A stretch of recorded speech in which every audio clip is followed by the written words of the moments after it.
Bonjour, donc je m'appelle François Bayard, je suis consultant en administration système avec comme spécialisation l'open source et je suis membre de la SBL Lollygrub qui promouvoit l'open source dans la région de Mons. Alors on a une première question intéressante, pensez-vous que les logiciels libres soient l'avenir du web et si oui, pourquoi?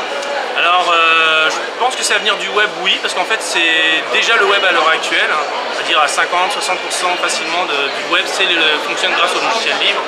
Donc ça l'est et ça restera pour son avenir. Donc effectivement oui, les logiciels libres en grande partie sont l'avenir du web. Pensez-vous que les logiciels libres pourraient être du coup un moteur pour le développement économique de la Wallonie? Alors est-ce que ça peut être un vecteur? C'est une grande question effectivement. Donc pour toutes les sociétés qui sont en rapport avec le web, oui ça peut l'être parce que c'est le logiciel, c'est la technologie qui fait tourner le web là-dessus.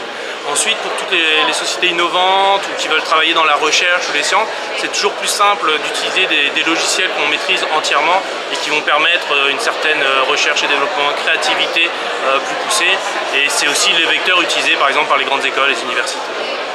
Du coup, est-ce que vous croyez que c'est important de familiariser les plus jeunes à la programmation et au web en général? Est-ce qu'il y a une éducation au web?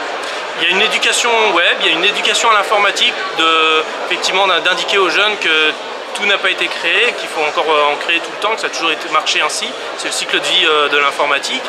Et le meilleur exemple, c'est qu'effectivement, le logiciel libre, on n'en a pas beaucoup parlé dans les écoles parce que ce n'est pas une institution commerciale.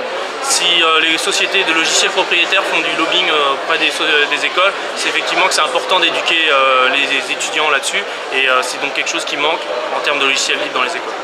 Merci beaucoup. De rien.